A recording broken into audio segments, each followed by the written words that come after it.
Welcome, everybody, to Age of Radio Mercury, your home for podcasting and pop culture news.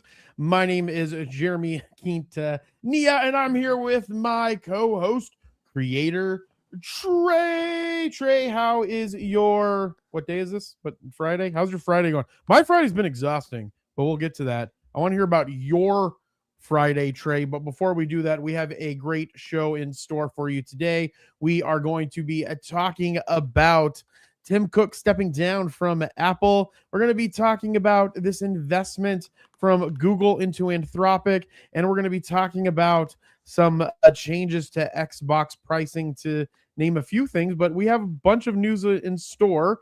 So before we jump into that, though, Trey, how are you doing, sir? I'm doing amazing. It's been a very good week for me. Haven't really done anything or put anything. Oh, that's not true. I did put out a Substack article, and I put out some very interesting TikTok videos that people have been yelling at me in the comments about.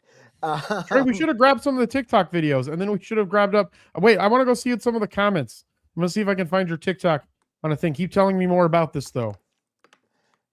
Yep, I am just...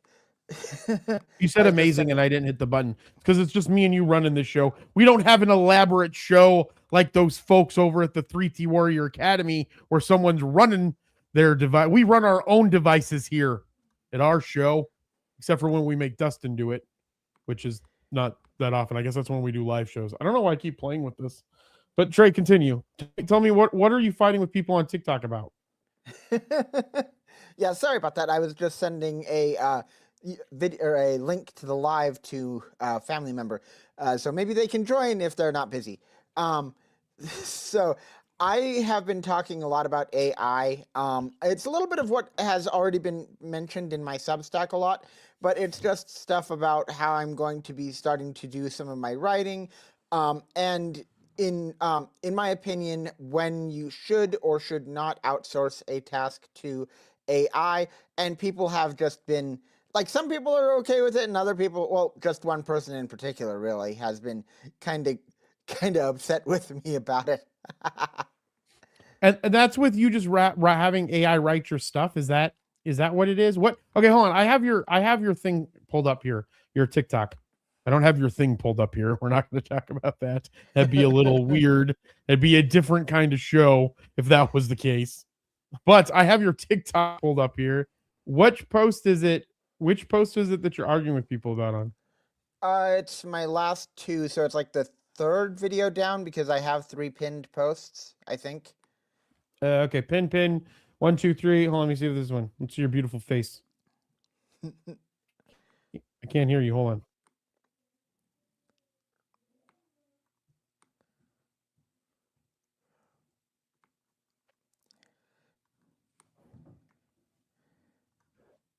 Is this the right one? I can't hear anything, dude. Can't hear anything? I can't hear anything but you talking. That's ridiculous. Who wants to hear me talk? It's the worst thing possible. Hold on. Let me stop this screen. Well, it should have shared the sound. Share sound. Also share tab audio. I didn't hear it. I don't know. Were you hearing it on your side? I sure am, Trey. I sure am hearing it on my side. So you didn't hear any of that? Not a word, no. If it was something about the fact that we didn't go with assembly lines for clothes, then it was then that would have been one of them, yes.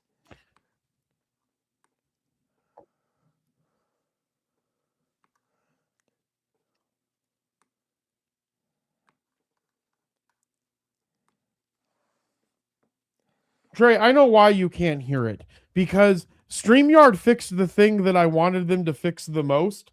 And I keep forgetting that when I share something, it's not on the fucking stage. So nothing was on the stage for you to flip in here. And that's why you couldn't hear it in the first place. My articles for me. Now can you hear it? Now that everyone on this app is giving me the evil eye, let me explain. I have a lot of really high-level ideas and concepts that I'd like to share, The only thing is, when it comes to actually putting them out there, it is way more difficult for me to do so rather than just try and explain them. Okay, Trey, is this the right TikTok? I want to find the one where you're arguing with people. That one and the one after that are both. Just one comment. They might be folded. Honestly, I don't know why it. Trey, I think you're having bad internet connection. I might be. It might be what now? I did have an. The comments. I don't know if I need to. That's okay. No one cares. Our show always has technical difficulties. I don't care at this point.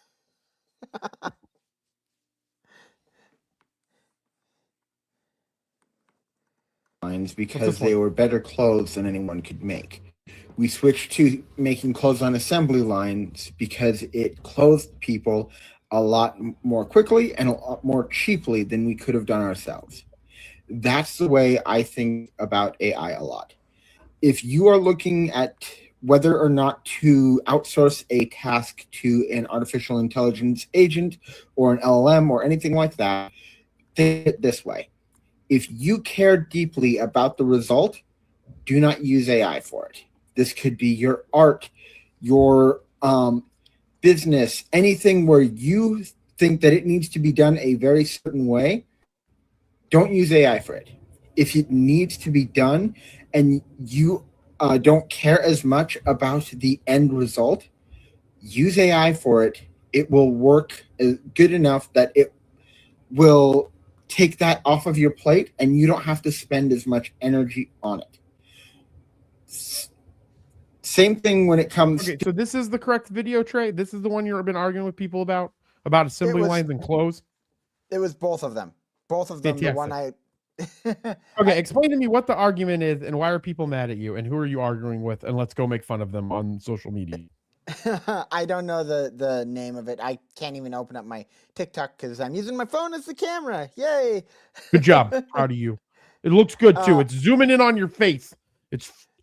I'm gonna make you a whole... Trey, you have the most space out of anyone I know because you have a whole house to yourself. I mean, grandma lives there.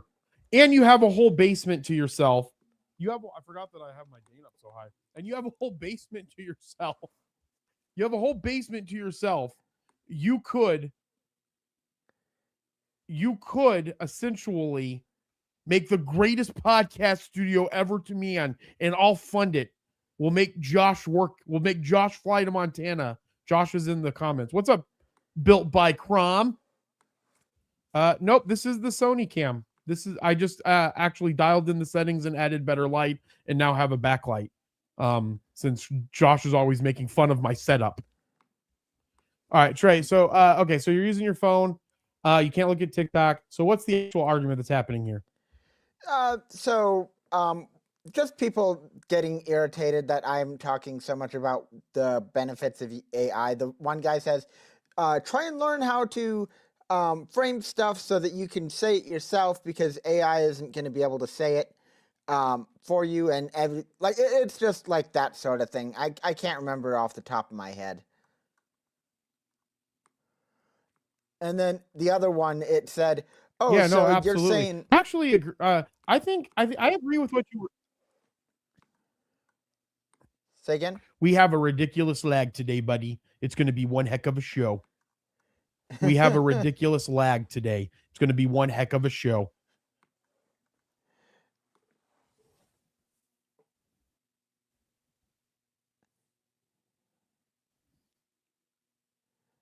There's going to be a lot of silence waiting for things to catch up.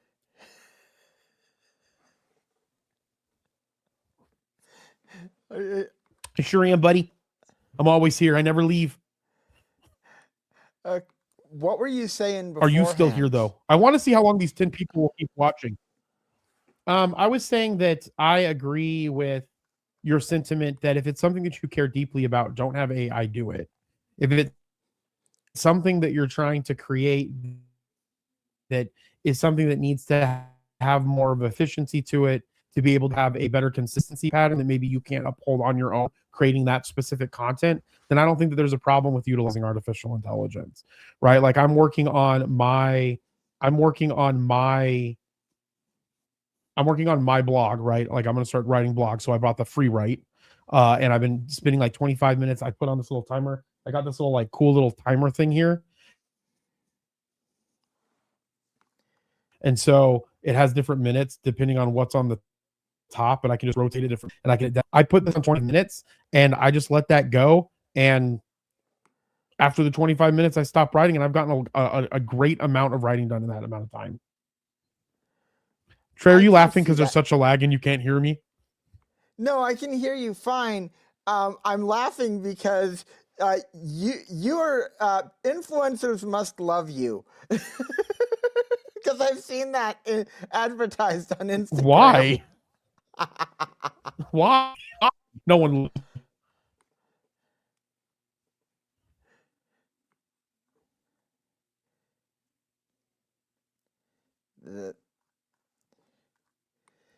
You still there?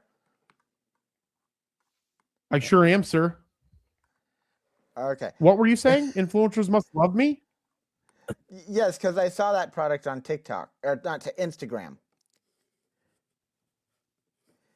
I've seen that product advertised. Can you not hear me?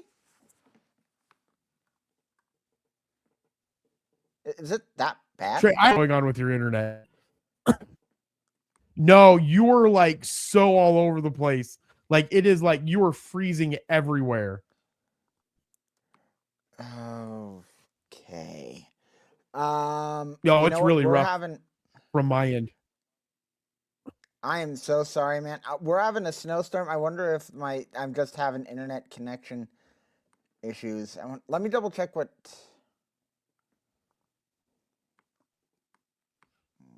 Right, I'm just gonna see how long people stay here, though. We're hanging on to those 10 people pretty good with all of the weird technical problems that we're having. So I'm really great. Yeah. So freaking Josh says it's me. Hold on. Let's see.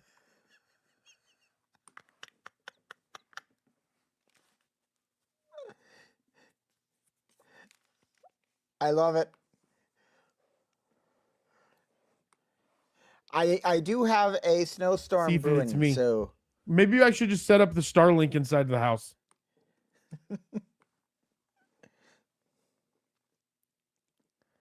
All right, internet's back. I reconnected the line to the thing, to the computer for the internet, and let's see if we can go. Okay, so what were you talking about with this? What do you mean influencers must love me? And they have to get to news, or we're never going to get through anything. Yes. I've seen that advertised on Instagram. I'm assuming you still can't. Oh, they do love me. That's where I make them. Yeah, from my end, Trey, you're lagging like super, super far behind. Chrome says it's me, but I'm gonna blame you. But it's probably me. And I don't know, is StreamYard get rid of the thing that says how good your internet connection is? Because it does not show anything about my internet connection on here. We should just use the Magwell. That's what we should use. Is just use the Magwell moving forward. Get rid of StreamYard completely. Just stream to YouTube. I don't know how we'd get anybody else into the stream. It will be amazing. Just in case it's me. Well, then I guess we're going to start off this news because I don't know how anything's going to work. Oh, what, Trey? Just in case it's me, I went ahead and closed a couple of tabs.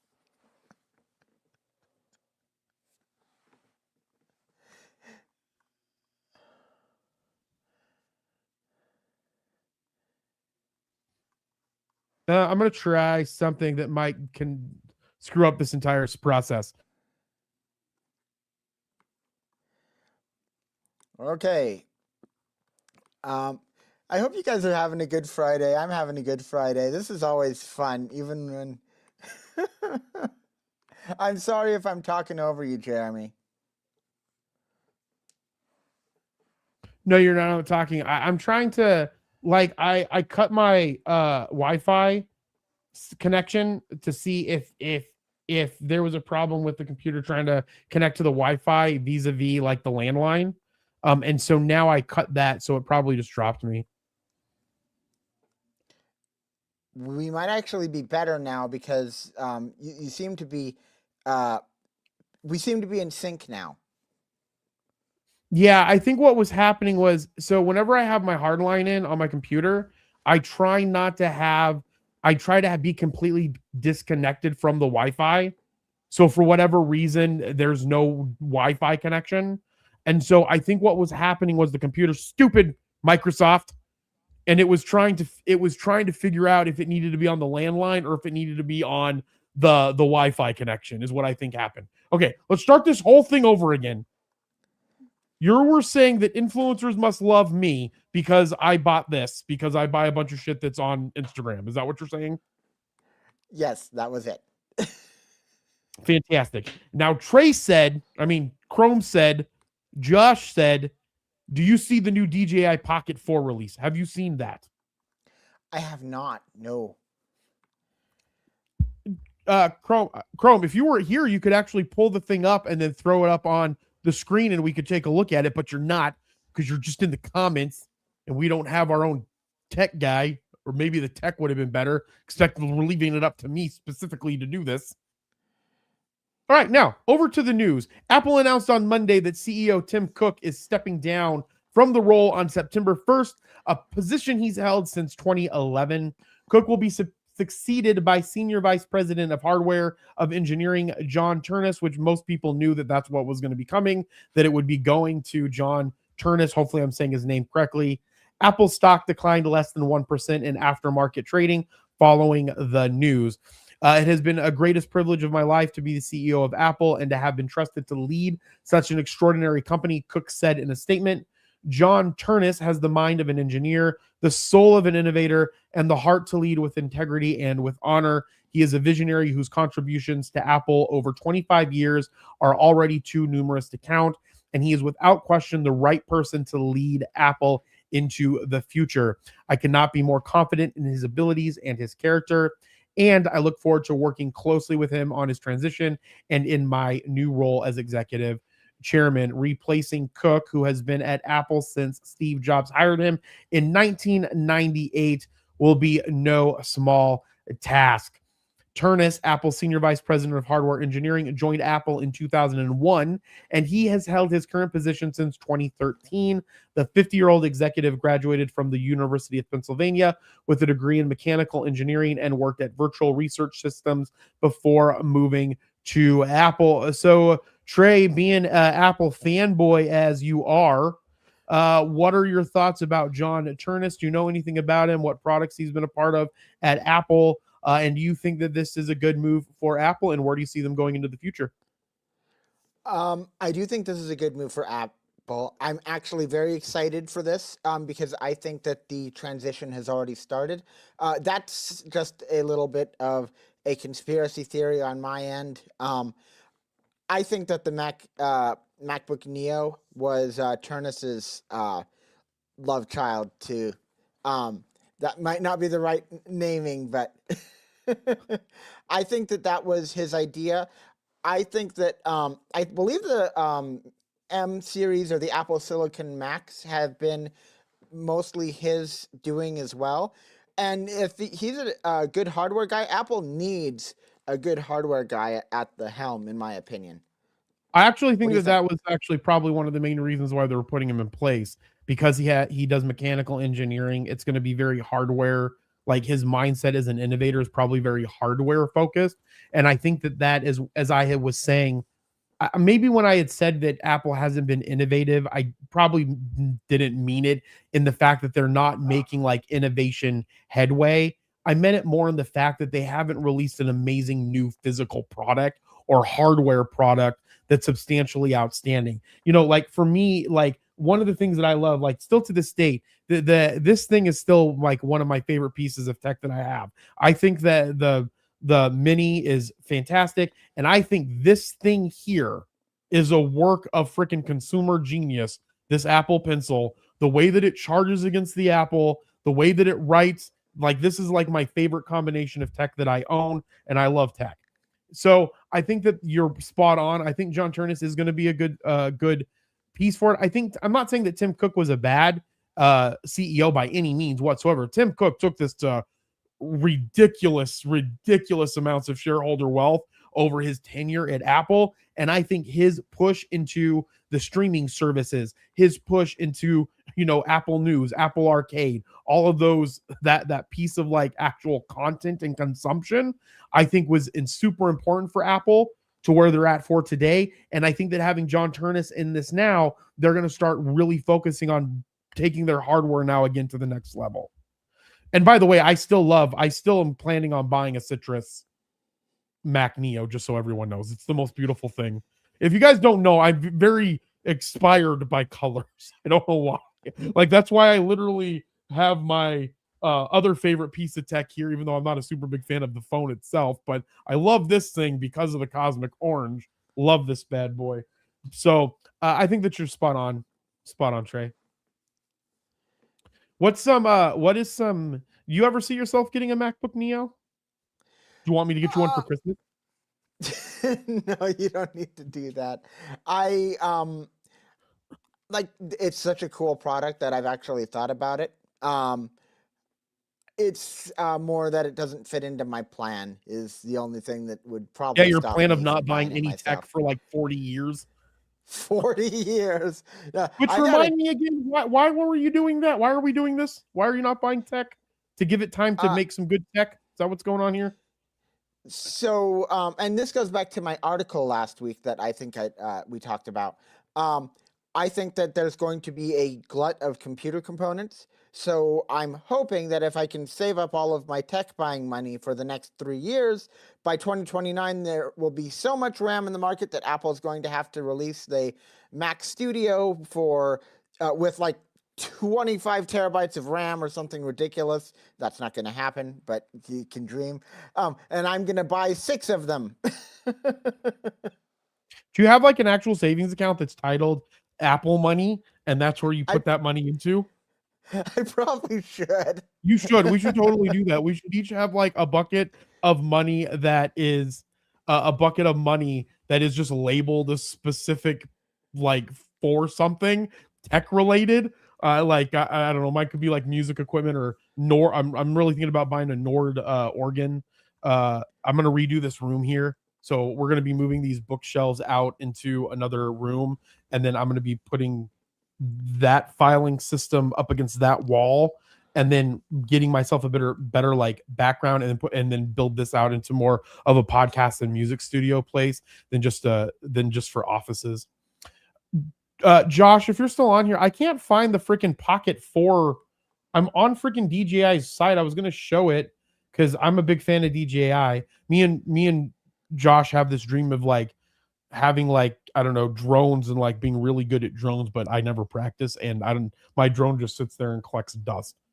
The battery life on it's fucking horrible. I'm not gonna lie. Well, let me see if I can sorry. What, Trey? Built by Chrome is here because he put this comment out saying that, I believe he's talking about the studio, is supposed to be great for editors and graphic designers. Yeah, I think he's talking about Apple though. I thought it was the Mac Studio. Maybe I'm wrong. Josh, what are you talking about there? I'm so confused.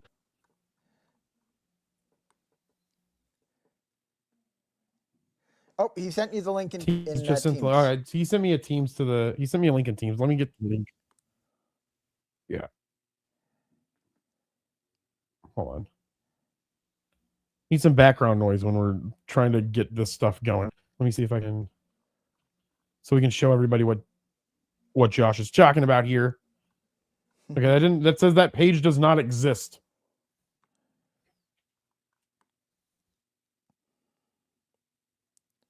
All right, we're never going to show this. Just take Josh off of this. New Macs by Apple are amazing. Everyone should buy a citrus color. It's the second greatest color of anything ever made, and I absolutely love it. And I'm sticking to my story of loving that specific piece of equipment. All right, let's get into some other news. Xbox Game Pass Ultimate Price Update. I grabbed the wrong article here because I don't have any help back here. It's me flailing around trying to figure out how to push buttons.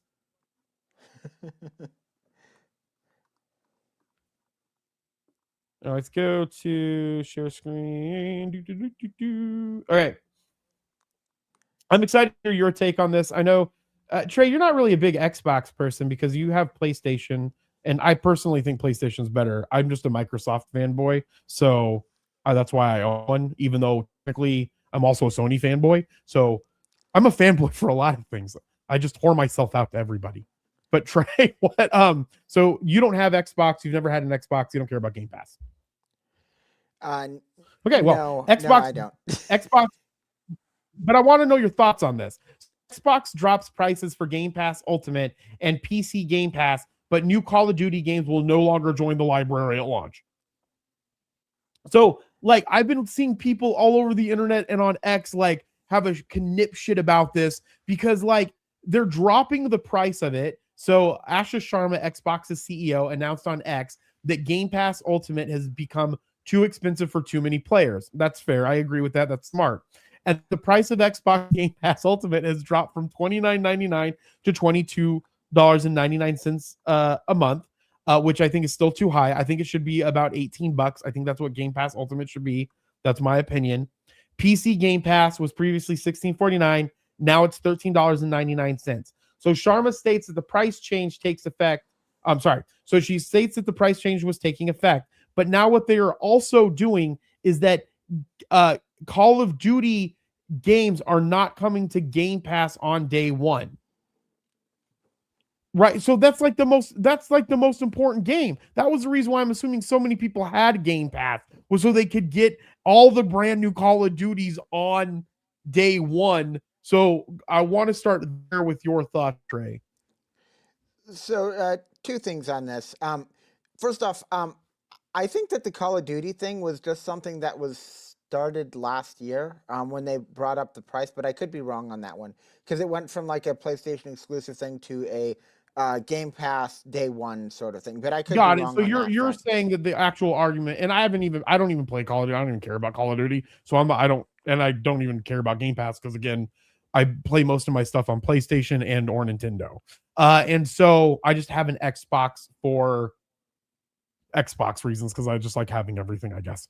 And so point being is, so you're saying that the Game Pass price increase could have been to get Call of Duty for day one on Game Pass, and then this is just resetting that.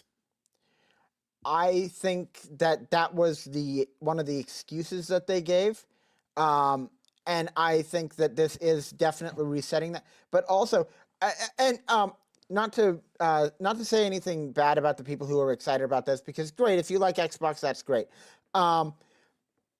But this is, I swear, I've been watching people go super excited about this and love this and saying, we didn't really care about the Call of Duty anyway, which is your prerogative. I swear sometimes I feel like people don't have a lot of long-term memory, or they don't use their long-term memory, because before they upped the price, it was $20. Now it's $22 after they lowered it from $30, so it's still up above. But people are still praising this to the skies, saying, "Oh, it's so much better now." And not to say it was not something they should have done. They should have lowered the price 100%. But I feel like it's weird because I would have thought that people said, "Why aren't you bringing it down to the price it was last time?" Yeah. Do you think we're still headed in a place where we're going to have Game Pass streaming games, or we're going to move to more streaming games, or you download the game if you have Game Pass, and then for whatever reason, if you unsubscribe from Game Pass, then you can't access the video game? I do think that is going to continue to be a thing. And we're going to move completely away from physical copies, because I've totally turned into like an old guy where I'm all like, things need to be physical copies now. They're taking advantage of all of us. I'm going to be clear here. It's not an old guy thing. From what I've heard, a lot of Gen Z have also been kind of making this point. Especially they want to like back away from a lot of the newer tech stuff. Right, but I think that's more of a young. I look at that as more of young people coming into their own, right, and trying to grasp with things that are kind of making an impact for them, right? I think that will kind of die down, and they'll find a happy medium with that piece of it. I think though that more so with older generations that have been like advocates, like millennials, for streaming, they're more against it now because like for me again, like I'm gonna keep going back to the quality, but continue your thought, Trey. Sorry. No, you're good. I think you're right, but even so, like, two different sides can have the same point and both be right. Oh, that's like very true. different parts of the same point, but in my opinion, I would like to see more physical and more stuff too. But I do think that this is going to be because majority of people are going to find it too convenient otherwise. It's like Steam. Sorry. That's the reason why I think people, and I think that I don't think that they need to go away. I just think that what's happening is we have so much consumption and so much content that the only way to be able to take advantage of all the content that exists is from a streaming capacity.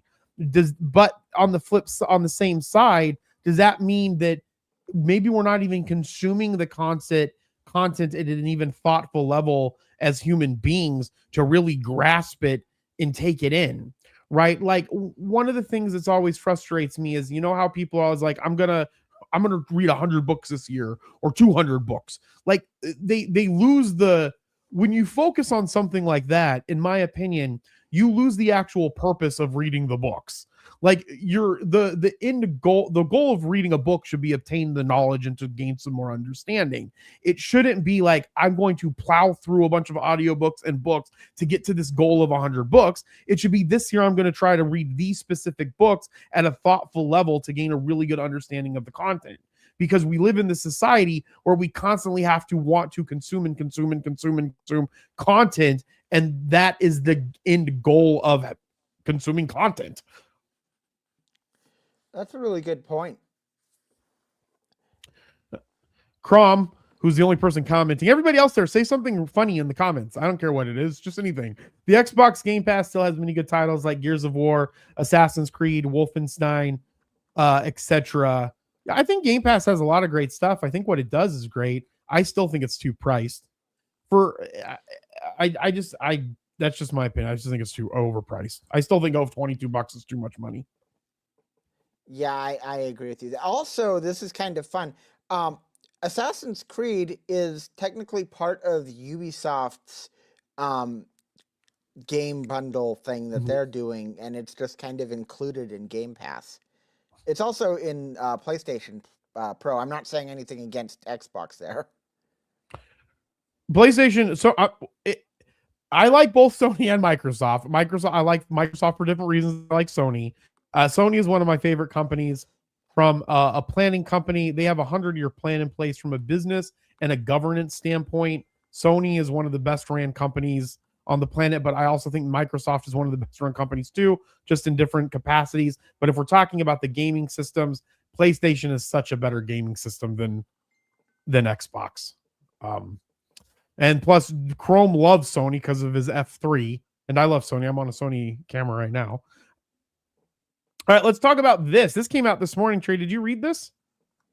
I heard about it during your Wealth Transfer podcast.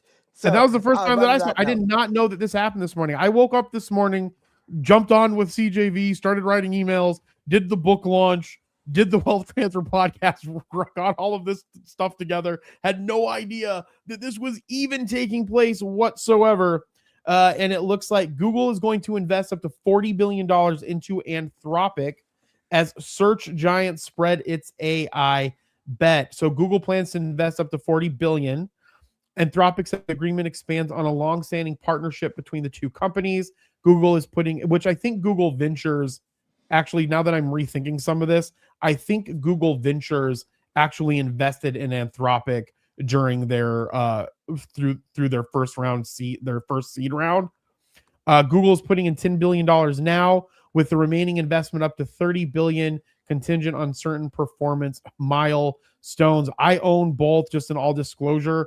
I feel like we're getting famous enough where I have to say that for the 13 people on here. In all disclosure, I own Google. I own Alphabet Class A and Alphabet Class B stocks.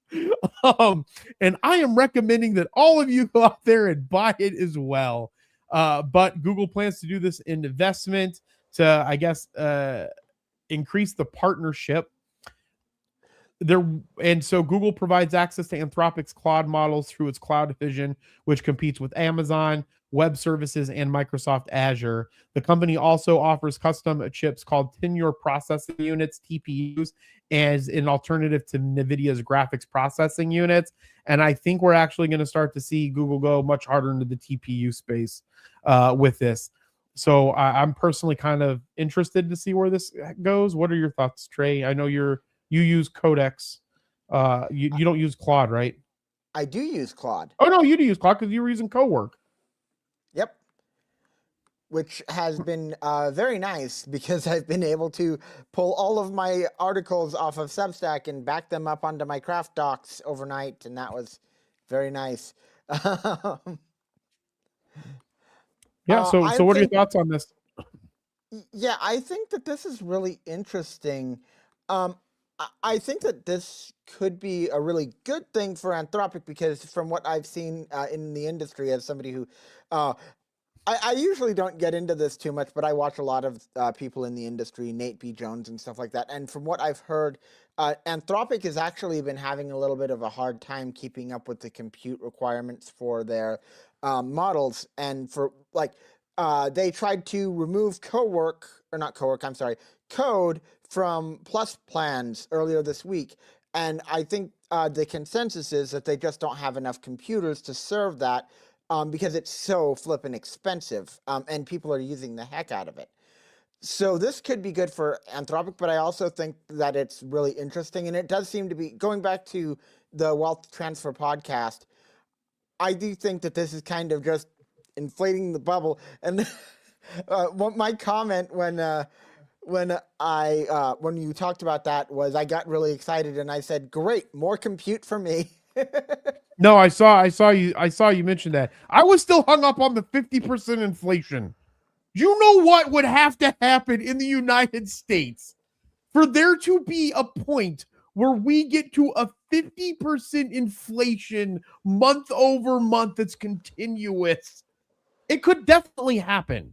I'm not saying that it can't happen, but I'm trying to piece in my mind all of the things that happened to Venezuela to get them to the point where they were having to do hyperinflation. I do feel that it is more likely to happen if the US dollar is not part of the reserve currency, but this isn't a financial podcast. I was so hung up on that and wanted to have deeper conversations about it, like philosophical or economic philosophy conversations about it. But yeah, so I think that this is interesting because people don't realize that the large language models that a lot of the companies use are all still by Google DeepMind. They're by OpenAI, and they're by Anthropic, and to some extent Meta, and some extent Grok. But Grok and Meta are large language models are mainly going to just be used in-house. And so when we think about like the large language models as a service, those all come from Google Deep, mainly Anthropic and OpenAI, and to some extent Google's DeepMind. And so I feel that we don't realize how much of this is just interconnected on these few companies. And then if you think about NVIDIA being the only processing the chip maker that is doing the chips that are required for the AI compute, and then Google being the only second one, literally the entire AI industry is dependent on 4 companies. Yeah, it really is. And they're all interconnected to each other. So if one of them starts to slip, the other ones are going to start to slip. That's what I don't understand about how we're letting this happen. And we're allowing it to become an oligarchy of these companies where there's just a few of them. And they're so big and have so much money that it would be almost, I'm not saying that it would be impossible, but it would be very difficult to break into a large language model as a service business in this environment. Yeah, I completely agree with that. Sorry, this is kind of, do you mind if I give an extra bit of news here? Yeah, of course. That's what this is, a news show. Okay, so in relevant news, because I follow a lot of the developer stuff too, XAI announced a partnership with Cursor, which is a AI coding software that started as a VS Code fork and now is trying to become more like Codex for OpenAI. And they're thinking of the people that I've heard talking about this think that there might be XAI might purchase Codex. Or not They Codex, would I'm sorry, Cursor. Cursor. They will 100. That's literally what I was just going to say. They will hands down purchase it because the amount of wealth. I mean, even think about it from this capacity, the amount of wealth that Elon Musk has and the ability to purchase stuff. Let's say the SpaceX IPO happens and everybody think and all that happens. That's going to put this man at $1 trillion. The way that elites get access to their money is they borrow against their equity inside of their companies, so they of the stocks that they own, so they don't have to liquidate any of their shares, pay capital gains tax or any of that. So Elon Musk is going to be able to go and get a fucking loan for, I don't know, $100 billion, right? He's off of the amount of valuation that he has off of maybe not $100 billion, but a large $1 billion sum of money because he's going to be a trillionaire with trillions of dollars worth of assets that he can borrow against, right? Because it's not going to be sitting in cash. He's going to go take out a loan on it and he's going to buy whatever he wants to get X AI to be even larger and larger. So I'm going to put this right here. This is one of those things I wish we could make our own prediction market. We need to make our own little like prediction market and have people like vote on the prediction market. That can't be hard to code. We'll make James do it. James, if James is here. Give me a week, Jeremy. Give me a week. Okay, you make me. I'll have it done. It doesn't even have to be fancy. It's just got to be something we can pull up on the screen. But this is what we're predicting is going to happen. Come and vote. You can't gamble because gambling, I don't want to go through the process of that. But maybe we'll do some giveaways if you're right. You vote, and I do giveaways if you're right on whoever wins the percentage of the people that'd be a lot of giveaways, though. It'd have to be, I don't know how he would measure that. But that's definitely what's going to happen. So this is 100% a prediction time. And since Dustin got rid of the GIF, we only have this prediction time. Okay, we have this prediction time too, but it blocks out our beautiful faces. This is all it's all a freaking Dustin's fault. All right, well, Trey, that's all I got for breaking news. So before we get into some other podcasting news, because there's a bunch of it, and some other gaming news, why don't you tell people how they can join Age of Radio Discord? Awesome. In case you guys missed it, we just did an X Spaces, and we've got all sorts of stuff going on in the Age of Radio Discord. You can join it either by checking out the Discord link at the top of our website, or you can go to discord.com/ageofradio, or you can click the link right there. Excuse my radio voice, or is that a translate? And we do all sorts of fun stuff. We do trivia. There's going to be a lot of fun stuff to talk about in there, including like what podcast you listen to and fun events and stuff like that. Right. So make sure that you hang out in there. And you can also check out the Age of Radio website. I don't have it pulled up because, again, we don't have Dustin here to do all the maneuvering. Freaking Dustin. We were supposed to have a foam talk. I'm trying to get us in to do a foam talk this week or next week, but Danielle from Husky Hubby Cosplay, they're doing all kinds of stuff. I mean, they are really, I don't know. I feel that Husky Hubby Cosplay, they're going to be like some of the top influencers in the cosplay space. I really feel that. I watch all of their content and they're doing a fantastic job with their content. So we were supposed to have a foam. I was supposed to be in the studio today at the 3T Warrior Academy, but then we did the book launch and here we are. So I'm really excited about that. And next week we'll be in XRP Las Vegas. So we're going to try to still have a show. I just don't know if we're going to have it on Friday or if we're going to have it on Saturday or if we're going to do it from my phone or if we're not going to have it. Something will happen and we will let you know. I don't know. Maybe we should cancel. I don't know. Maybe we should try to have it. We'll try to do one of those things. But Age of Radio, Mercury is by Age of Radio. We're a media company that has the Age of Radio podcast network, which is a podcast network for everyone. You can check out some of our new shows like MMS Inspirational, the Come Up podcast. You can also check out the Stress Test podcast. the Beyond the Code, which is a Merlin sponsored podcast. And then we have other health and wellness podcasts as well. Another brand new one is Guard the Trust. You can check out Guard the Trust. It deals with issues that are happening in our world from a biblical perspective. But again, this isn't just spirituality on our network. We are about freedom of speech and to help lift up podcasters. The other great thing, I don't have the link for it right now, but if you go to Age of Radioverse on Instagram, there will be a story I'm going to do later today. We are having a webinar tomorrow that's open to the public. If you want to learn about joining the Age of Radio podcast network, you can come and join in on that webinar. And I believe that one's going to be at 9:30 tomorrow morning. Nope, I lied to you. That is going to be at 10 a.m. Arizona time or 1 p.m. Eastern, but it's available for everyone. So if you want to learn about that, because I don't have the link available right now, this is going to be the very first one. We're testing this out because we want to stay true to our vision by helping brands and individuals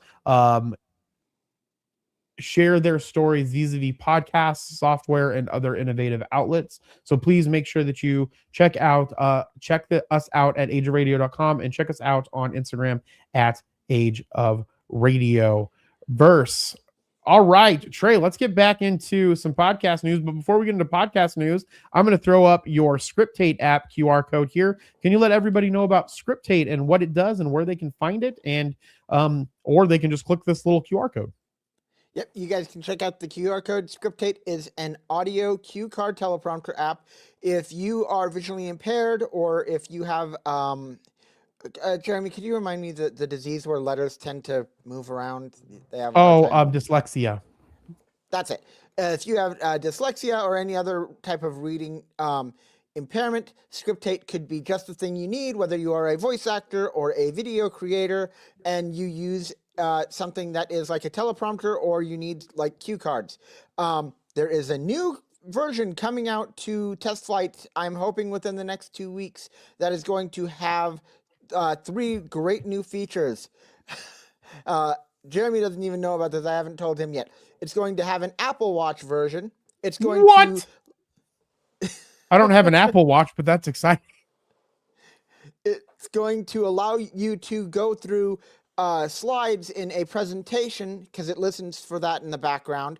And it has a Mac menu bar component now, so that if you are in a video call and you need help doing a presentation during a video call, you can have it up in the menu bar. All of these awesome features are coming to the app, and it's like a 7-day free trial and then a $20 one-time purchase, and that will allow me to hire another developer to streamline the app and to bring it into its final form, at least for the present.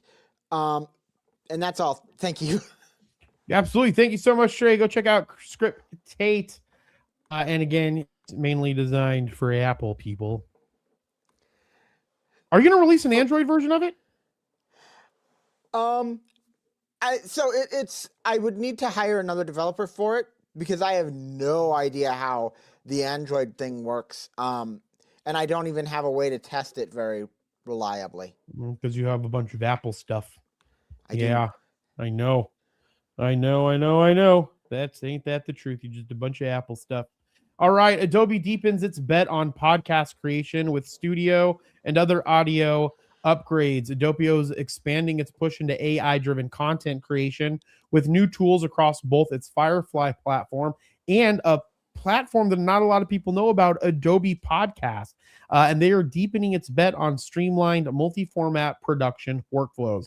At the center of the update is the Firefly AI Assistant, a new conversational interface that allows users to describe what they want to create while the system executes multi-step workflows across apps like Photoshop, Premiere Pro, Illustrator, and Express. Adobe says the assistant is designed to collapse the distance between what they imagine and what we can create as creators, reflecting a shift towards what it calls agentic creativity. It's kind of a dumb name. I'm just going to say it's just super on the nose play of words for the creative space for Adobe. I love Adobe. Also, in full disclosure, I own a bunch of Adobe stock too. It's also one of my favorite companies that's out there as well. And so the assistant can essentially manage complex complex production tasks, they can maintain context across projects and surface suggestions while keeping creators in control of the final decisions. Adobe says the tool will enter public beta in the coming weeks as part of its Firefly platform. I'm excited about that. I think Firefly is a great platform. Adobe is leading the shift into a new era of what they call agentic creativity, where you direct how your work takes shape. Now, in more podcasting news, alongside that broader AI push, Adobe is also rolling out a series of more targeted upgrades to its Adobe podcast platform that focuses squarely on audio. And what's important here is a lot of people probably don't know. I have done a demo on this before on my lo-fi episodes on my Age of Jeremy. I haven't done one on my YouTube, but I'm going to start making some other on-demand YouTube content on my Age of Jeremy YouTube, and I'll probably try to show this. If you want to get into podcasting and you have an Adobe account, this is one of the best, in my opinion. This is probably one of the easiest and best ways to do it. You just have to have a USB microphone, and essentially you come in here, you can record, and it records the transcript, and you can edit the podcast vis-a-vis looking at the transcript and deleting words. It is one of the fastest and most interesting ways that I've ever actually made a podcast. And I made one on one of my lo-fi episodes, but I think that you should definitely check out a podcast or Adobe Podcast. So Trey, have you ever used Adobe Podcasts or thought about it or know anything about it or care about it? I listened to your demo, and that's as far as I will get. That was a long time ago too. I was part of a beta program when I did that. I don't like it worked really good. Like, I don't think Adobe talks about it enough for anybody to even know that the effing thing exists. Yeah, that's a really good point, because I haven't heard anything about it from anybody else. The only person I've ever heard about it from is you. Which is weird. Maybe we can start talking about it on my thing, and then we can try to get some sweet Adobe money to talk about it more, because it's not part of Adobe Creative Suite. It's not on their website. Like, I don't know where you find out about it. All right, so it looks like in a leading update, it's a major overhaul of its enhanced speech, which now includes advanced source separation. Rather than applying a single layer of processing, users can independently adjust or remove background noise, isolate dialogue, and control background music using new sliders. So again, the whole premise is all that you need to do is connect up your phone, or connect up your audio device, however you're going to talk into your computer. You record the podcast, and then you can make all the adjustments and edits utilizing a very, very simple infrastructure. So like for me, I use Adobe Cubase. I've used Adobe Audition in the past. I use not Adobe Cubase. I use Steinberg's Cubase. I've used Adobe Audition in the past, which is their main flagship audio editing software. And, like Pro Tools would be a similar comparison to these types of products, except for Adobe Audition, you don't do music making with. And so again, like, this is Adobe Podcast is probably the easiest way to make a podcast, in my opinion. I just don't know why they don't advertise it or what they're doing with it specifically. So I'm going to go do some research on that and bring it back to the masses. That's what I'm going to, because I'm for the people making more podcasts easier and getting their content out there, because I'm a different breed. I believe every single person should have a podcast, even if one person follows you, or in our case, 14 people follow us. Although I feel like that number just keeps going up the more and more that we do these, but I don't know. All right. Moving right along. I lost the next article. Found it. Oh, no. Oh no. Actually, this wasn't supposed to be the next article, but that's okay. Libsyn, company that I started. This was the first company that I had any of my podcasts on, was Libsyn. It's a podcast distribution platform. Libsyn's show roster is growing across several genres as the company has inked deals with 5 independent creators to begin handling host and advertising sales duties for their shows, including their video episodes. The additions include Locked In with Ian Black, Unlearned Wisdom with Johnny Chang, Restricted Handling, Was I in a Cult, and the Joe Valippis podcast. Combined, the series will deliver more than 200,000 weekly downloads for the Libsyn ad sales team to sell against. When you look at what Ian, Johnny, Ryan, Glenn, Tyler, Liz, and Joe have built, you see creators who didn't wait for permission. They went and found their audience and earned their loyalty, says Steven Perlstein, Senior VP of Business Development at Libsyn. That's exactly what Libsyn is built for.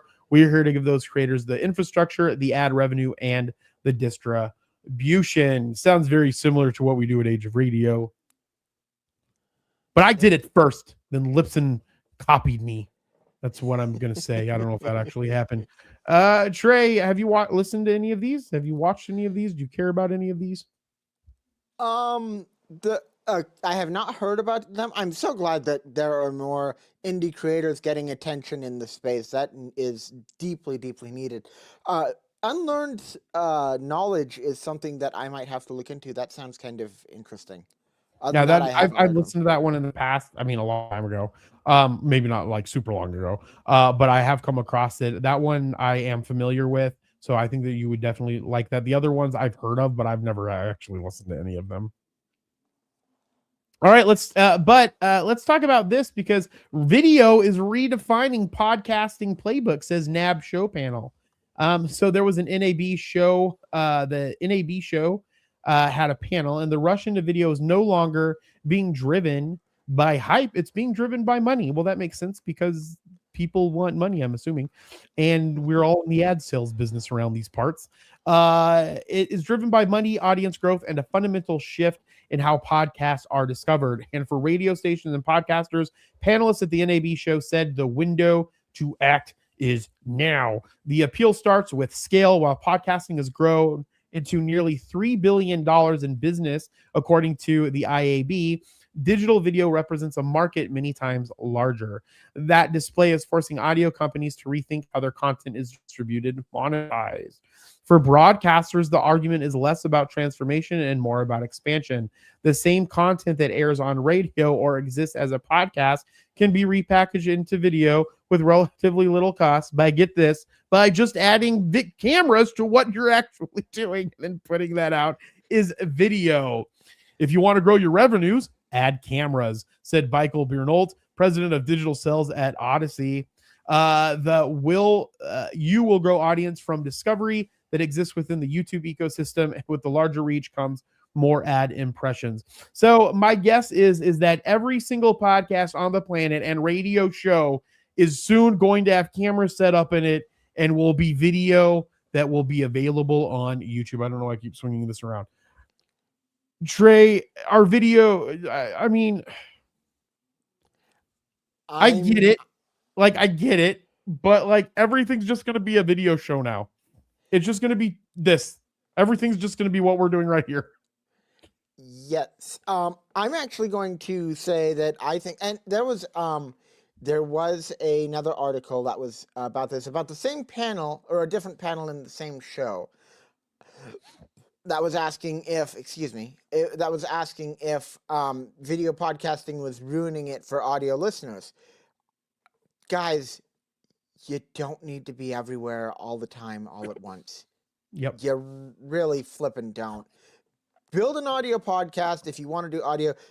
Podcasts have never been top of funnel, but unless you're someone who makes it lucky, or does the drama stuff like Caleb Hammer, or people who are a bit more on the abrasive side of the content spectrum, you're not it adds nothing to put it in video, and you're not I don't think that is as big of a gap as a jump as advertisers think. I don't think the markets differ that much. Well, yeah, I think that I don't. Yes and no. I'm going to say that I don't know, because I don't know what kind of numbers a show that's been going on radio or that's just been audio for a long time, once it throws itself into video, if it gets any better. For instance, with Age of Radio Mercury, for this, we're going to be putting this on a podcast, right?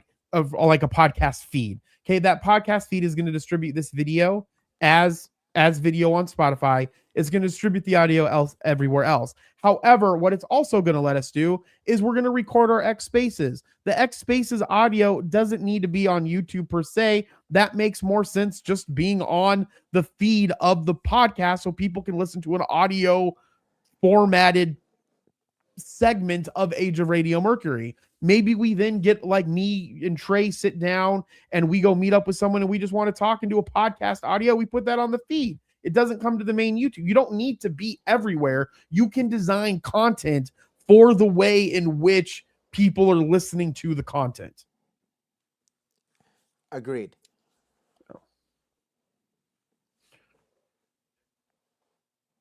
This is really big news for SiriusXM. SiriusXM Media becomes exclusive audio advertising representative for YouTube in the United States. It was announced that a new audio advertising partnership with Google that connects YouTube to one of the largest audio advertising platforms in North America.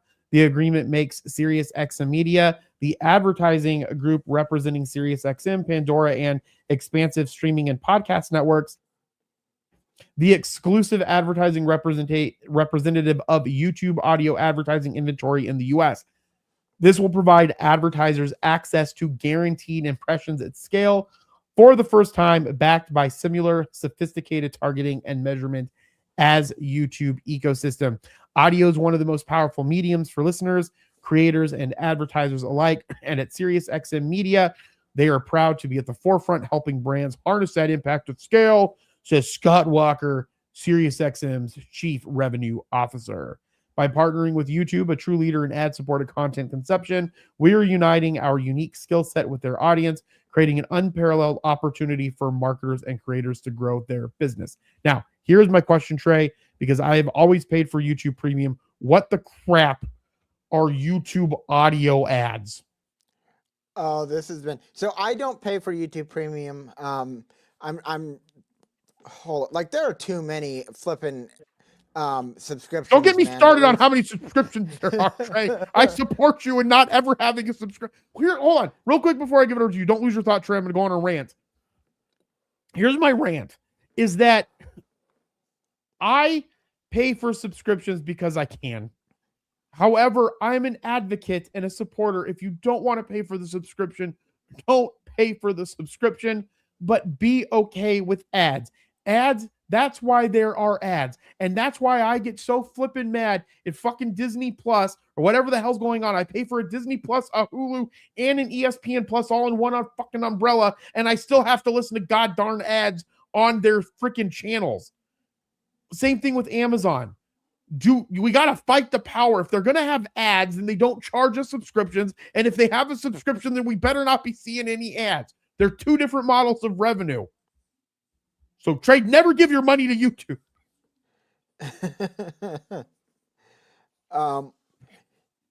Yeah, well, going back to what I was like, I completely agree with you. First off, there really shouldn't be a convergence there. Kind of like how there probably shouldn't be. Well, I'm going into a tangent now. There probably shouldn't be. Trey, do a tangent. Tangent this up. Throw your fingers around. Yell to the microphone, fling it around as much as you possibly can. We need more tangents. Well, my tangent was a pretty small one. There probably shouldn't be microtransactions or battle passes in a paid video game. Period. There really shouldn't be. Now on to YouTube. I think that this is going to change something pretty dramatically for YouTube watchers who aren't premium. Because for the first time ever, I don't think that YouTube is going to force the screen to be on when you're playing a YouTube video. So if you have ever been on YouTube, you know that if you want to even do like a YouTube podcast, if you're using like YouTube Music, you are not allowed to turn off the screen of your phone. That's actually literally the reason why I have YouTube Premium. I would not have any problem with the ads on YouTube. That's literally the only reason. And the only reason why I have a Crunchyroll subscription is because the audio shift on Crunchyroll is flipping outrageous. But that's a completely different story. Trey, back to you. Okay. Yes. So the reason, and this actually like kind of enlightened me a little bit. The reason why they didn't want you to do that is because their video ads were nowhere near as usable when you had the screen off. So if you had to have ads, they wanted you to be able to see the ads even if you had your phone flipping face down on the table and weren't going to see the ads anyway, but I digress. This is going to allow them to have better converting and better selling ads because it connects the layers where they have actual audio advertising rather than video advertising being conveyed over an audio medium. Got it. So they're going to have they have in some way, or they're going to have in some way where they're actually just going to have audio ads that are going to be playing when you don't have your screen on. Correct. I think that they are going to, and this is a prediction time. I will send you that flippin' Canva thing. If I do not send you, Crom, if you're still here, if I do not send the flippin' thing by next Wednesday, let me know and I will get it sent. The only reason that I haven't done it myself is because Canva is another subscription. Yay! My prediction is that YouTube is going to allow users to turn off the screens of their devices very soon. Yeah. That's a good point. In which case, I'll cancel my subscription and then I'll listen to the ad. I like ads. Like, that's how I learn about things. That's why I have this. Like, we are all consumer. Like, I love consumerism in the regard of like me finding out about stuff and buying it to better my life. Ads are beneficial. Like, that's how we learn about things. And the better that we can get with the data that's serving up the advertisement, the more we can see the things that might be beneficial to us. And also too, I don't like having to go and search for stuff that I want to buy. I just want some kind of like informational thing to know enough about me to be like, this person's probably going to need this at some point in their life. Let's just keep showing it to him until he actually needs it. That's what I want to have. Fair enough. All right. Speaking of non-indie podcast getting recognized, let's go to where no independent podcast will ever be recognized, and that is at the Webby Awards. Okay, so let's so here, overall winners, Webby Awards. Best branded podcaster segment features Things Bakers Know, hosted by Buzzsprout. I guess the whole entire company hosts that. Oh, you know what? That's meaning that it's hosted by Buzzsprout's okay, I see what they're saying. Buzzsprout's the distribution channel, or the platform that's distributing it, like the host site, like Megaphone. It's not saying that hosted by. That's really weird to do that. Why would they do it that way? I bet you that Buzzsprout has a little, because he's if I remember correctly, on the All In podcast, there's like a little tag that says hosted by iHeart, or whatever their one is. I think that sometimes the bigger podcasts get paid for adding those types of publishers to their name. Well, right, but these aren't the publishes. This is where they're hosting the podcast. Like the site where they're hosting it. For instance, to give you an example, let's go to, where are they at? I thought SmartList. SmartList is Sirius is owned by SiriusXM now. Okay, so that's where they're putting it. So this is the publishing company, and then the hosts of the show are Jason Bateman, Sean Hayes, and Will Arnett. Oh, you can't see the screen. Sean Hayes, Will Arnett, and then it's the podcast hosting platform is Simplecast. That's how they're saying this. Okay, so here we go. SiriusXM 1, best co-host. It looks like Katie Thompson and Soul People Productions, so that might be independent. Best creator or influencer series. Best host went to Good Hang with Amy Poehler. That's Covert Creative, and it's from The Ringer, so it's actually that's on the network The Ringer, which is a big one. We have Best Indie Podcast, Flightless Bird. I've never heard of that. They're hosted on Megaphone, so cool. We have Best Indie Podcast Limited Run, The Astrology of America by Cosmic Coven. That sounds fun. Michelle Obama Reveals All. life-changing lessons on fear, faith, and hope. Best live podcast recording, The Magic of Mushrooms. That sounds fun. Would you ever do like magic mushrooms or like plant medicines? So I'm curious, but I don't know that I would ever do them without. So we're some going sort on a of drug guide. run. No, Trey and I are going on a bender. I'm just kidding. I'm playing. You should tell grandma that. Oh write God, grandma she a would faint. And your mom. I should tell grandma and your mom that we're going to go on a bender. The Don Lemon Show, the Lemon Media Network. So I guess these are some pretty big people, but I guess it's not all just like really CNN one. 5 Good Things, Arts and Culture. I don't know. Go check this out. Is this a news article in the Discord so people can go and check some of these out? Yep, all of these are in the Discord. I'm going to have to check some of these bad boys out. This is what I'm talking about. If you wanted to consume content, this is just podcasts that you could consume. And this is just a small amount of the podcast in the entire world that you could consume and still not anywhere near be the consumption of podcasts that are out there in the world. Trey, are you listening? Are you listening in? Are you listening to any new podcast, Trey? Nothing new. Nope. All right. Well, Age of Radio Mercury is brought to you by Merlin, the smartest place to track your crypto. And look at this. This is Trey's account here, $286,000 on this Merlin dashboard of his cryptocurrency. And one of the great things about Merlin, it consolidates all of your cryptocurrencies into one simple to easy use dashboard. You can see all of your crypto here on your assets page. You can see the total value. You can see your total gain as a percentage, your total, in this case, total loss as a percentage, your daily gain in dollars, the change in price, your average cost basis. You can see everything here utilizing Merlin, the smartest way to track your crypto. And if you go to merlincrypto.com right now, or if you go to it tomorrow, or if you go to it in 3 weeks, you should still be able to get 30 days for free at merlincrypto.com. So head on over there and get it free. But it's not just a tracker. We are safe and secure because we don't hold any of the keys or passphrases to any of your wallets or your, cold storage, hot wallets, any passphrases, any passwords, nothing. This is just a viewer. We just connect so we can get access to the data. But more importantly, what we let you do is we let you create exit strategies.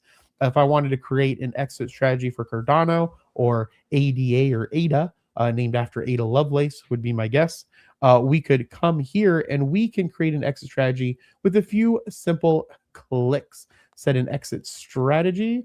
We are going to go through our exit strategy builder. We are going to build our strategy, and we're going to take a high point. Maybe something like right here. Let's do right. Okay. So if you use this application, it's going to work properly for you. For some reason on my screen, it does not let me do any of the things that it's supposed to do. Trust me, I've checked it. We've done some testing on it. There is something wrong with my specific browser that's causing it to do this. So what you would normally do is you would find a place where we were at some type of high, and you would find a place where there is a low here. So if I came here and I clicked and then I dragged it all the way to this low, it's going to find the high price and it's going to find the low point. And what it's going to do is I'm going to tell it that I want a certain amount of exit targets. Maybe I want 3. I only want 3 exit targets for my ADA. It's going to calculate my exit targets, and it's going to base my exit target dollar amounts off of the actual average price point of my coin, because we have all of that data. So you don't have to do Fibonacci sequences. You don't have to do charting. You just have to find the top point and the bottom point, and Merlin will do the rest. And then I go to build the exit strategy. I put in how much I want to sell. I want to sell 50% of my Cardano, and then I want to hold 50% of my Cardano over time. Then what I'm going to do is it already put the price points in here. Of the 50% that I'm going to sell, I want to sell 10% at the first price point. I want to sell 30% at the second price point, and I want to sell the final 60% at the third price target. And what that does is it'll tell me that I will have a total proceeds of $226.39. My gain will be $197, and I should set aside $43 for taxes. I just have to hit save exit strategy, and I'll be notified when I am on my way to meeting my targets, so I can go in and set up sell orders in my cryptocurrency exchange. So head on over to merlincrypto.com right now. You'll get 30 days for free. You'll have access to the pro package, which includes our exit strategy builder. So make sure that you check that out. Trey, do you have Merlin? I am going to. I've been. If you don't, I'm not going to judge you as a friend. When I start getting into the crypto thing more, I will get an account because it seems like a very good tool. You were into crypto for a while, though. Don't you own crypto? I do. I just haven't been. I haven't been DCAing or anything like that lately. I understand. I don't know what happened. We have a lag again. A good old-fashioned lag. A good old-fashioned lag off. Oh, no. I don't. My computer broke the internet. My internet.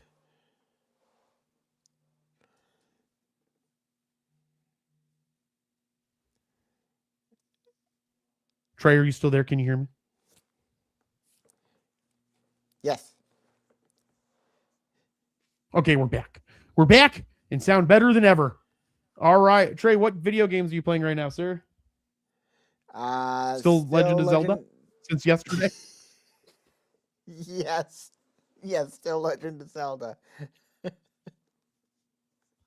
I actually found a really cool article on Square Enix website that says the best. Well, I mean, it's a Square Enix blog, but it's essentially they're rating their best Square Enix RPGs, like turn-based RPGs, which are some of my favorite style of RPGs. So I thought it'd be kind of cool to go through and play those. So I'm gonna try to play some of those. I haven't finished a game in 35 years since I was 5 or 8 years old. I feel like I haven't finished a freaking video game since then. All right, so Indie Xbox had a showcase. These are 5 some top games from the Xbox Indie Showcase, including a haunted renovation sim and a grim, dark, delicious dungeon. So Xbox held an ID Xbox showcase to put forward a bunch of trailers for indie games that are coming to its consoles and at times Game Pass in the coming year. The showcase overall was solid with a healthy mix of new reveals and trailers for stuff that they have seen before and more games to show than they initially expected. Xbox initials marketing for this whole affair focused on somewhat bigger indie game names like Mistfall Hunter and Aphelion, but there were plenty of standouts beyond just Xbox chosen highlights. I wonder how long this video is. Let's see how long this video is. 1 hour. This is the actual full show. Let's get on here and watch it for 1 full more hour. And let's see if they do. Okay. Ooh, ghosts. I love ghosts. Why is there a cat?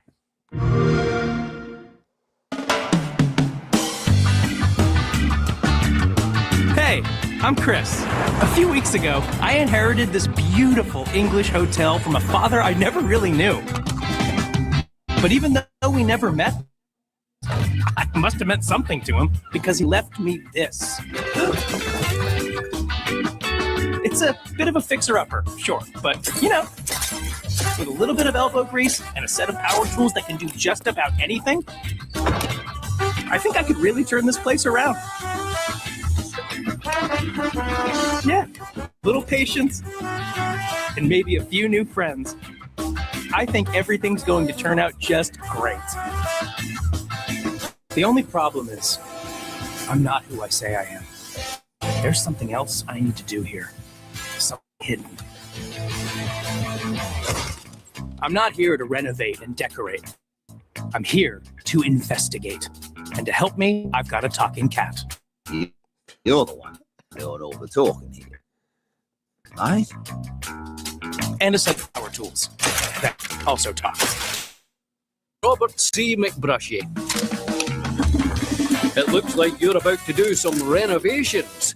Can I help you with that?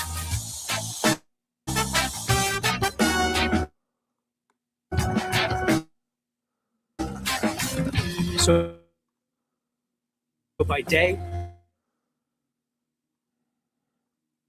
I play the part. I'll restore the hotel.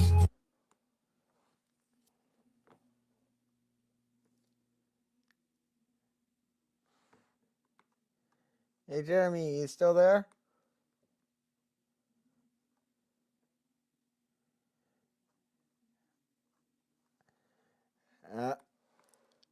I don't know if it's playing on your guys' end. It is not playing here for me. I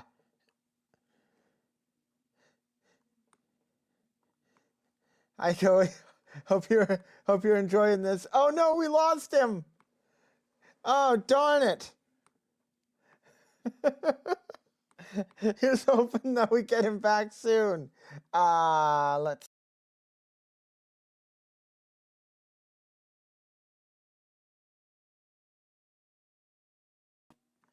Okay.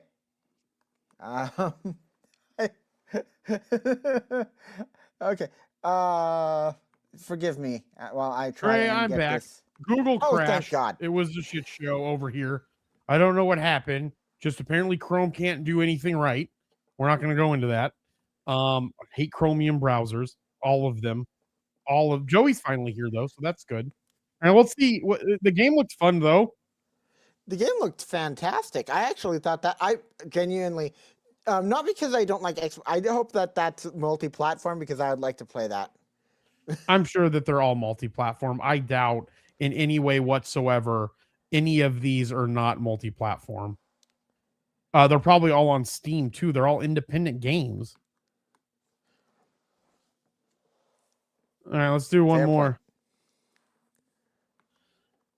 All right, so Joey's at a buffet feeding his fat face rather than being on the show, trying to entertain the masses.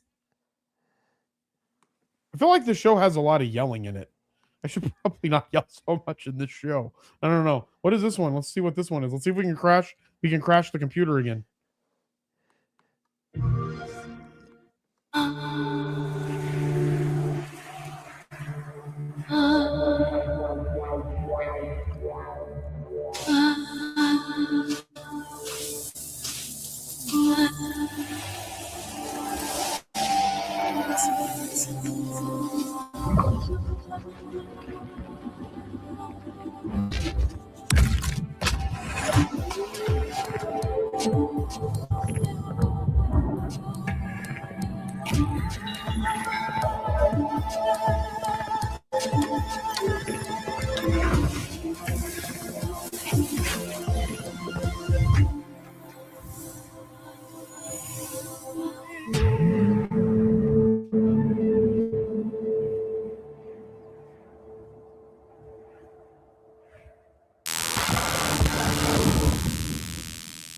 I don't even know what was going on.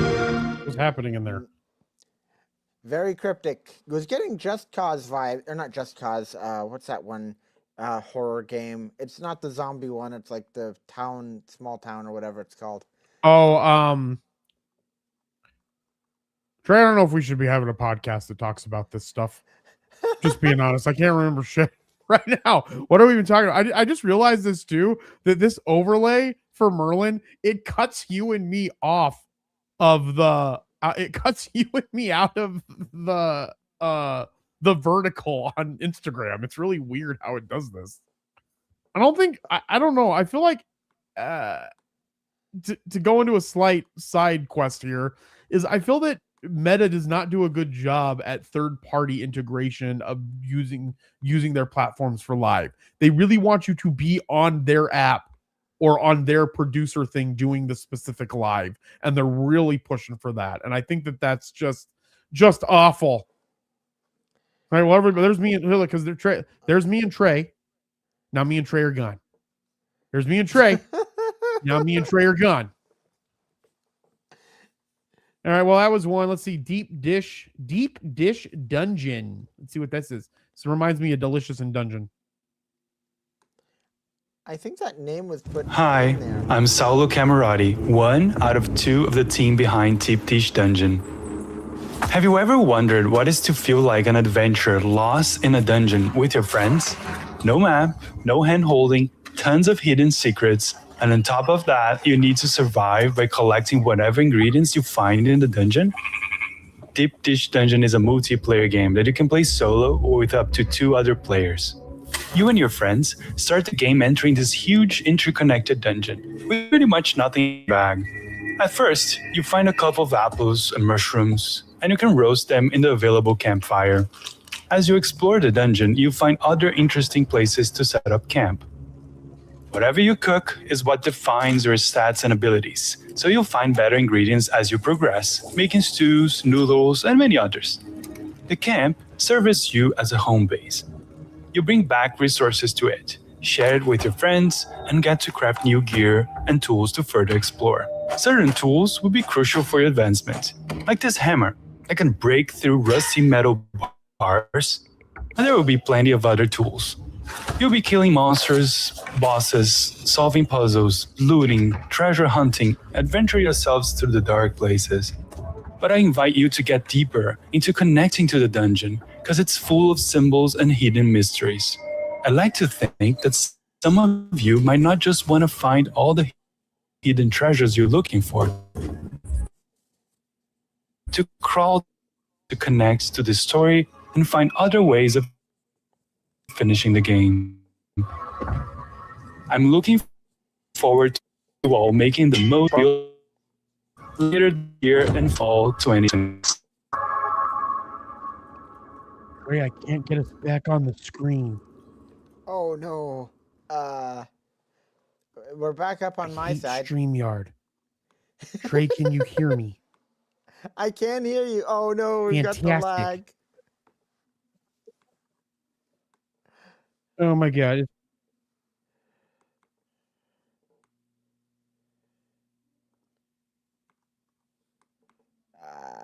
Jeremy, you there?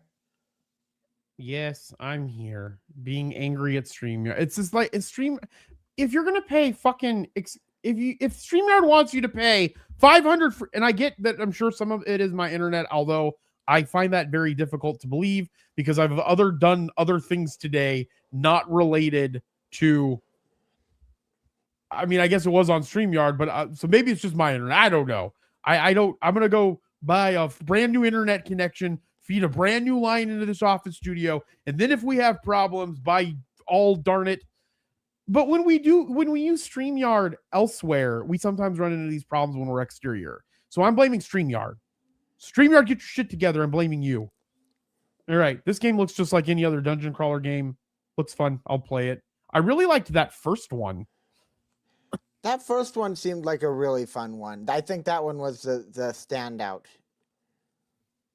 Yeah, all right, go check some of these out. You can go check out Kotaku.com. It's where we get a lot of our articles from, and you can check these out in our Age of Radio Discord as well. How far are you in Legend of Zelda, Trey? And which one are you playing?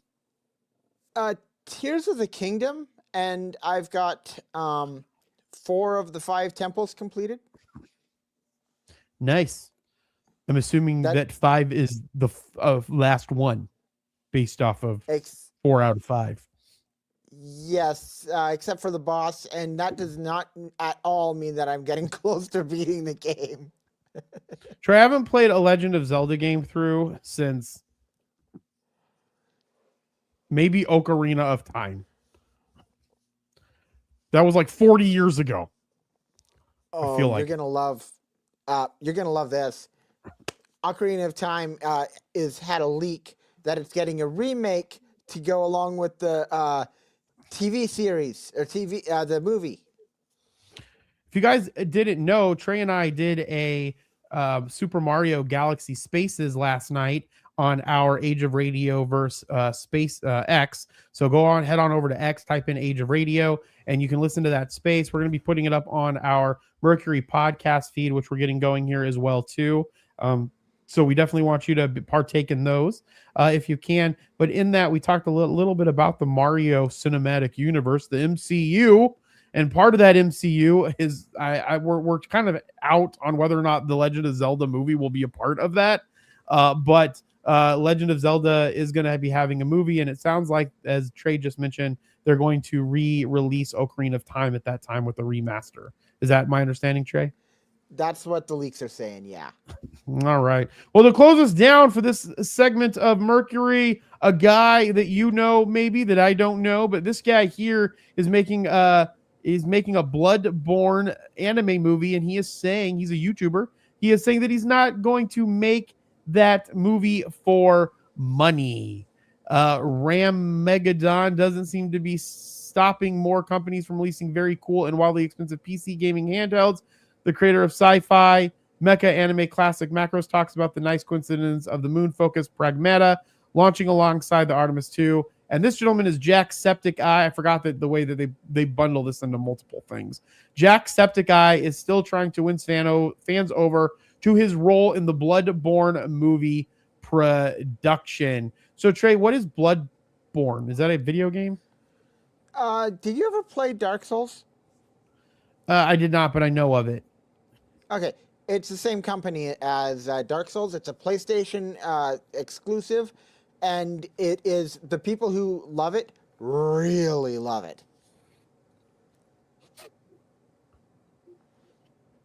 Yeah. So Jacksepticeye defends his role in the Bloodborne movie. I'm approaching it as a fan of it, not as like I want to make a thing to make money. The YouTuber who was in the producer's seat for the unexpected anime adaptation told IGN, "That's not my end goal at all, and I know the fans out there are very passionate about Bloodborne. It's one of those games that even if it's not your favorite game, if somebody else said it, you're like, yeah, that makes sense." As for what fans can expect, Jacksepticeye, who's been learning a lot these past 8 years, said he's trying to keep it as close to the original game as possible. The atmosphere of those games is just second to none. He added, I don't know, let the guy make a movie. So my question is he making it as an anime and he's going to be someone in the, like, a voice in it? So he's I'm sorry, you're breaking up. Hopefully I didn't cut you off. My apologies. He is a voice in the, or not, he might be a voice in the show. He's part of the studio, and he's directing a lot of where it goes. And he is like, and this is, I'm just going to put this out there. Did we lose? No, you're here. Okay. Sorry. This is the best possible example, in my opinion. This is the best possible example. You want a fan doing this because they have enough love for the franchise that they're not going to try and rewrite it. So I don't care for Bloodborne or those games myself. But I sure the heck hope this goes well because I'm all for it.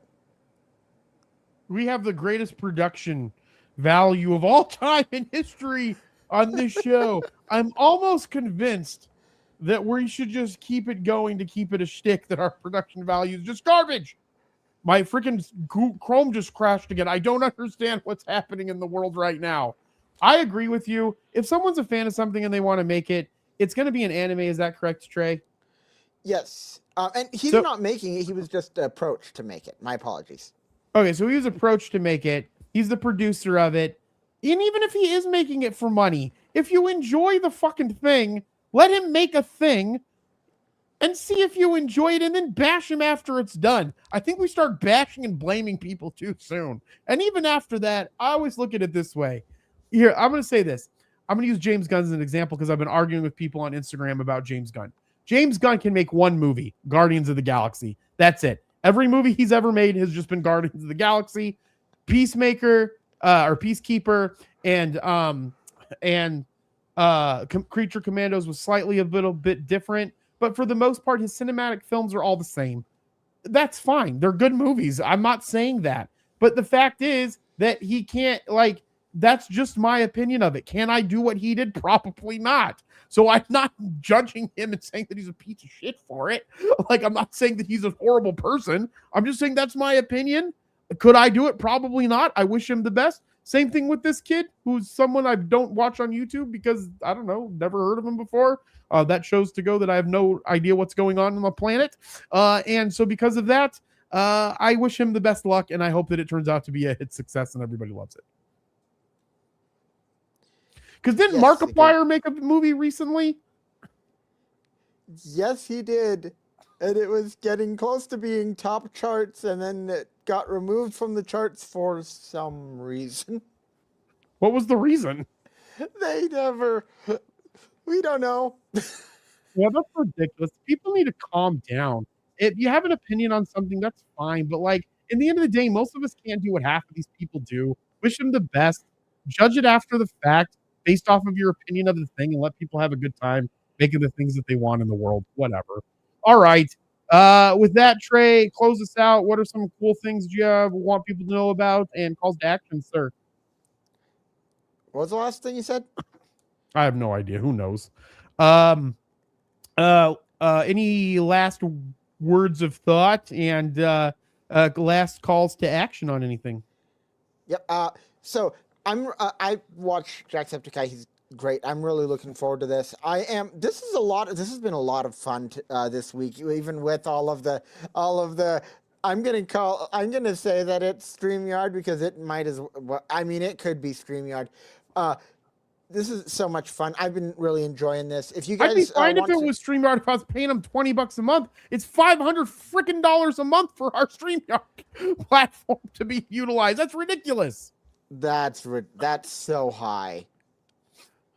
Yeah, I know. It's ridiculous. And then not only is it $500 a month, then it's like an extra like $40 per user. Good grief. That's nutty. Yeah, it's ridiculous. The problem is it's super easy.